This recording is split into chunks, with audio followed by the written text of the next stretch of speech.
TDP Janasena పొత్తుపై Amit షాతో చర్చించాను అన్న Pawan Kalyan వ్యాఖ్యలకి counter ఇచ్చారు అంబటి రాంబాబు. ఈ రాక్షస పొత్తుకు బీజేపీని ఒప్పించాలని పవన్ ఆరాటపడుతున్నారంటూ మండిపడ్డారు.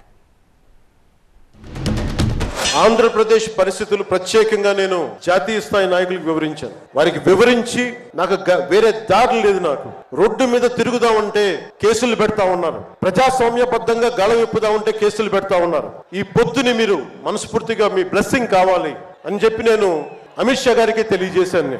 వారు ఎంతవరకు ఒప్పుకుంటారో నాకు తెలియదు, కానీ నా మొదటి ఆఖరి ప్రయత్నం కూడా ఆంధ్రప్రదేశ్ భవిష్యత్తు బాగుండాలి అంటే ఎక్కడి నుంచి మనుషులు రారు, మన భవిష్యత్తుని మనమే నిర్మించుకోవాలి. నేను ఆల్రెడీ బీజేపీతో పొత్తులో ఉన్నాను, గుర్తుందనమాట, సంతోషం. ఆల్రెడీ పొత్తులో ఉన్నాను. నేను తెలుగుదేశంతో పొత్తులోకి వెళ్ళాను. మా ఇద్దరి పొత్తుని ఆశీర్వదించమని మేము అమిత్ షా గారిని అడిగాము అన్నారు. ఏమి లాజిక్ అయ్యేది నాకు అర్థం కాల, ఏమి అన్యాయం అయ్యా నాకు ఇది అర్థం కాల, ఏమి నైతికత అయ్యా పవన్ కళ్యాణ్ గారు నాకు అర్థం కాల. అర్థమైతే మీరైనా చెప్పండి.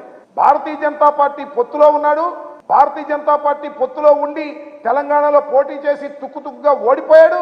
ఇవాళ ఏమంటా అంటే నేను తెలుగుదేశంలో పొత్తులో పెట్టుకున్నాను, మీరు ఆశీర్వదించమంటున్నాడు. అంటే అసలు పొత్తులో ఉన్నావా లేదా?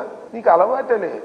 రాజకీయంగా ఒకరితో పొత్తులో ఉండి మరొకరితో రహస్యంగా సంసారం చేయడం నీకు రాజకీయంగా కాకపోయినా నీకు నిత్య జీవితంలో నీకు అలవాటే. అదే పద్ధతుల్లో ఇవాళ ఇక్కడ బంధం కొట్టుకోకుండా అక్కడికి వెళ్ళి వాళ్ళతో బంధం పెట్టుకొని ఈ బంధం వారిని ఆశీర్వదించమని అడిగేటటువంటి దిగజారుడు రాజకీయాలు చేస్తున్నటువంటి వ్యక్తి ఇవాళ పవన్ కళ్యాణ్ గారని ఈ సందర్భంగా నేను మనవి చేస్తున్నాను.